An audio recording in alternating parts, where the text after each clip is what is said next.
উপস্থিত উপস্থিত অত্র এলাকাবাসী ও আমার সহকর্মীবৃন্দ, আসসালামু আলাইকুম। আমরা খুব শান্তিপ্রিয় লোক এবং শান্ত থাকার জন্য আমাদের যে মুরাদনগরের অভিভাবক আলহাজ কাজী সাহেব মোহাম্মদ গাইকোয়াড় সাহেব, ধর্ম প্রতিমন্ত্রী, এবং আমাদের রামচন্দ্রপুর উত্তর দক্ষিণে যে অভিভাবক মোল্লা গোলাম মহিউদ্দিন সাহেবের নির্দেশনায় আমরা সবসময় এলাকা শান্ত এবং শান্তিপূর্ণ অবস্থান থাকুক, সেটাই আমরা চেয়েছিলাম। কিন্তু অত্যন্ত পরিতাপের সাহেব বলতে হয়, ঈদের কিছুদিন পূর্ব থেকে আরম্ভ করে অদ্যাবধি পর্যন্ত কিছু কুচক্রী মহল চক্রান্ত করার চেষ্টা করতেছে আমাদের বিরুদ্ধে। আমি বলবো, আরে বিরুদ্ধে দলের ভাইয়ারা এত এত তাড়াহুড়া কিসের? 17টি বছর আপনারা নির্যাতন করেছেন, আমরা সহজ অবস্থায় আমরা রয়েছি। আমরা তো 17 বছর একদম নির্জীব ছিলেন।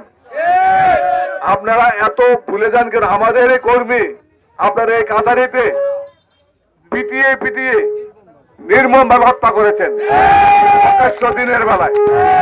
সেটাও কিন্তু আমরা ক্ষমা শুধু দেখছিলাম, যেহেতু আমাদের নেতা গাইকোয়াড় সাহেব এবং গোলাম মোল্লা মহিউদ্দিন সাহেব শান্ত থাকার জন্য আমাদেরকে বলেন।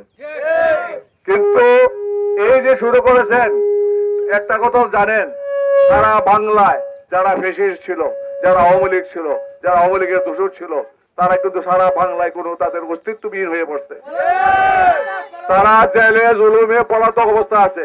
কিন্তু আমাদের নেতা আলহাজ কাজী গাইকোয়াড় সাহেব এবং আমাদের নেতা মোল্লা গোলাম মহিউদ্দিন সাহেব বলছে, যাক ক্ষমা সুন্দর তোমরা দেখো, তারা তো আমাদেরই ভাই, আমাদের এলাকার লোক।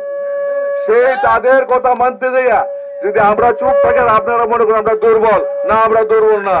আমরা যদি আমাদেরকে জাগ্রত করতে চান, তাহলে কিন্তু অস্তিত্ববিহীন হয়ে পড়বেন। সারা বাংলায় যখন দেশের আওয়ামী লীগের পতন ঘটে, সারা বাংলায় মেম্বার চেয়ারম্যান সব পলাই গেছে, তাদের বাড়িঘর ডুবে গিয়েছে। আমরা কিন্তু আমাদের নেতার নির্দেশে, মহিউদ্দিন সাহেবের নির্দেশে এবং এমপি আমাদের ধর্মমন্ত্রীর নির্দেশে আমরা সেটা করতে দেই নাই। আজও বলে আপনারা ভালো হয়ে যান, ভালো থাকলে আপনাদের কোনো সমস্যা হবে না, আপনাদেরকে আমরা ইয়া করবো না। আর যদি আপনারা ভালো না থাকে, মদের ব্যবসাতে জড়িত হন, বিভিন্ন অপকর্মে জড়িত হন, আমাদের মন্ত্রী এবং আমাদের অভিভাবক মোল্লা মহিউদ্দিন সাহেবের নির্দেশ, তারা মৃত্যু পর্যন্ত তারা এই দেশের থেকে মদ, জুয়া, বড়ি এগুলো উৎখাত করবে। কাজী তাদের এই ব্যাপারে কোনো আপোষ নাই। যারা মদ গাঁজার সাথে জড়িত, টাকা খাইয়া অনেকেই, কিন্তু আমরা কিন্তু জানি না, যদি বলেন তো ভুল হবে, যারা ক্ষমতায় ছিলেন, গভর্নমেন্টের প্রশাসক হিসেবে ছিলেন, তারাও কিন্তু এই মদের টাকা খাইয়ে খাইয়ে আসগাছে মুড়ি করতে, সেটাও আমরা জানি, সেটাও কিন্তু আমরা অবহেলা করে চলি। কাজেই বলবো, হুঁশিয়ার, সাবধান, আপনারা ভালো হয়ে যান।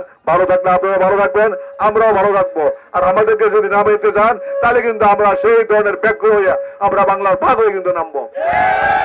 আপনারা জানেন, শহীদ জিয়া সে শুধু বাংলাদেশের স্বাধীনতার ঘোষক না, সে প্রথম পাকিস্তানের বিরুদ্ধে বলছিল, ওই রিভোল্ট পাকিস্তান, অর্থাৎ পাকিস্তানের বিরুদ্ধে আমরা সংগ্রাম করব।